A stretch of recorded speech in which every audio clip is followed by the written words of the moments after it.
Dave Matthews Band earned the Rock Hall spot whether you like it or not. Author Brian Ives, Managing Editor, Beasley Media, September 26, 5:43 p.m. Photos by Kevin Winter / Getty Images for On Location. Next month, the Dave Matthews Band will be inducted into the Rock and Roll Hall of Fame.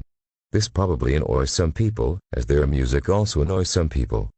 That probably doesn't bother the band though. Dave and the guys have been extraordinarily successful in their 3+ decades together. They've sold over 30 million CDs and DVDs. And have consistently sold out huge venues. They come from the cult world of jam bands, but they also write great songs. Their commercial heyday began 30 years ago with their debut studio album, Under the Table and Dreaming, released on September 27, 1994. Over the next 8 years, they landed 9 top 40 singles. That's a lot for a rock band, particularly one with its roots in the jam scene.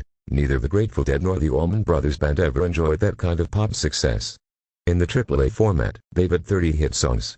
Sure, when they play live, they can extend their songs well past the 10-minute mark.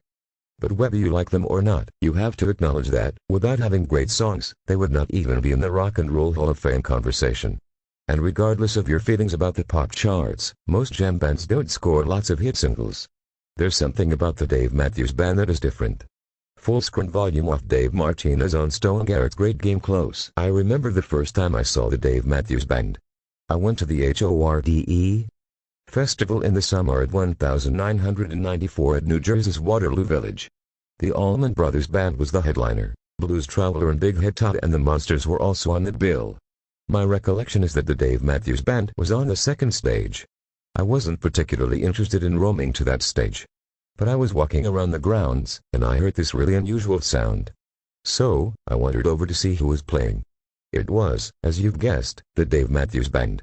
The song was ants marching. It sounded so different than anything I'd heard before. It was certainly very different from anything that was happening in 1994. There were white dudes and black dudes. That in itself was fairly rare. There was a violinist and a saxophonist. Outside of the ska scene, no bands had sax players anymore.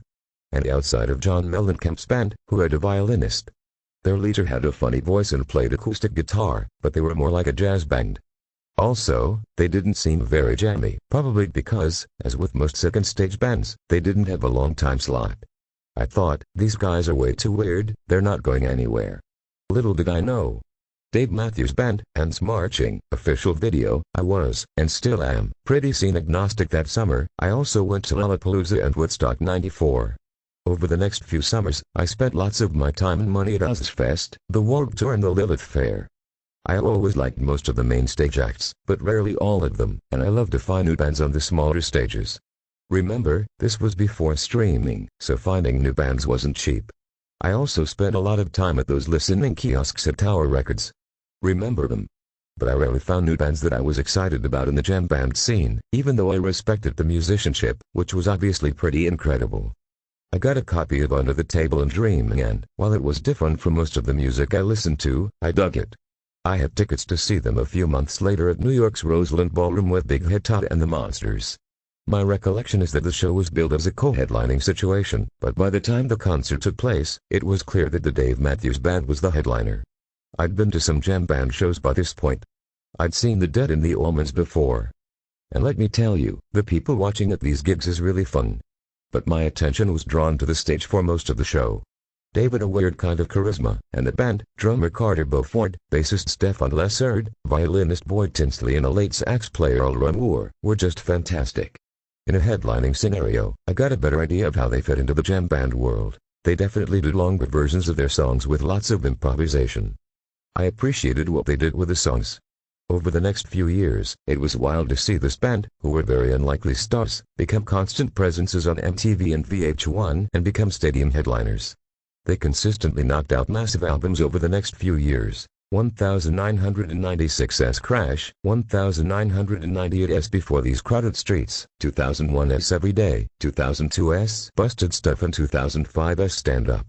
That's quite a run. They no longer occupy the zeitgeist the way they used to, although they had a viral moment when a few million people saw this clip. They're no heritage band like so many other classic rockers. To me, their music makes sense not just alongside the Allmans and the Dead, but also the Doobie Brothers, the Steve Miller Band in Chicago. They've got a solid catalog of great songs, fueled by amazing musicianship that doesn't get in the way of those songs. It's easy to be cynical about the Rock and Roll Hall of Fame, especially when you disagree with some of their omissions. But even when I question one of their inductees, it's usually because I'm not familiar with the artist. Over the years, I've checked out artists who I wasn't that familiar with because of the Rock Hall. Some of these include the Zombies, the Paul Butterfield Blues Band, Laura Nyro, and this year Kool and the Gang. Every time, I come away from my deep dives with respect for an artist who I didn't know much about, even if I didn't become a massive fan. Whether or not the Dave Matthews Band is your cup of tea, they deserve the respect they're getting with their upcoming Rock Hall induction.